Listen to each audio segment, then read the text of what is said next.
And now we begin with the top stories making the rounds on the show for today. For the first story, we're looking at the Lekki deep sea port, which was commissioned by President Muhammadu Buhari. President Muhammadu Buhari on Monday commissioned the $1.5 billion Lekki deep sea port for commercial operations. Although Buhari was silent on what the nation stands to gain with its inauguration yesterday, project managers said the deep sea port, which is the first fully automated and digitalized port in Nigeria, would generate over $361 billion into the Nigerian economy and about $201 billion in revenue to federal, state government agencies from taxes, royalties, and duties. Also, aside providing over 200,000 job opportunities for Nigerians, the port would also improve turnaround time for cargo handling and clearance, as well as effectively lower cost of imports.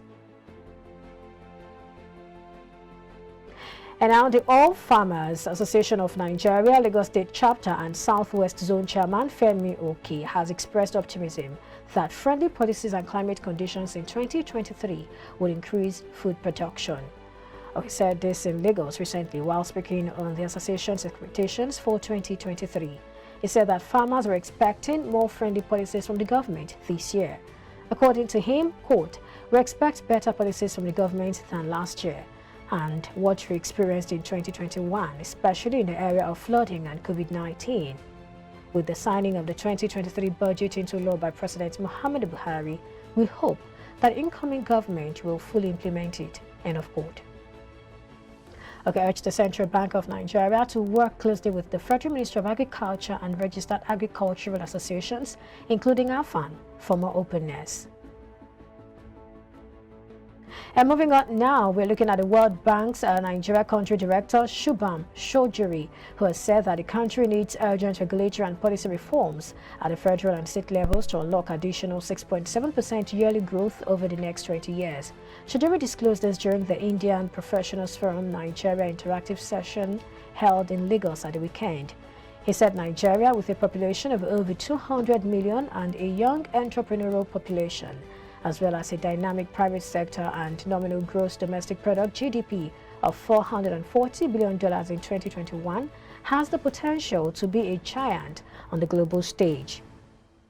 Chowdhury said Nigeria must prioritize reforms for short and medium term on macroeconomic, institutional enablers, and investment accelerations. Moving on now, and on climate change, the federal government on Monday declared that Nigeria would definitely witness another round of flood in many states this year, but stated that early preparations had commenced to avoid some of the mistakes that were made in 2022. It also revealed that 662 persons were killed by the devastating flood situation in 2022, adding that state governors would be informed early this year about disaster-prone areas. The Director General, National Emergency Management Agency, Mustafa Ahmed, disclosed this in Abuja at the executive seminar for NEMA employees and senior members of staff selected from state emergency management agencies and critical disaster management stakeholders.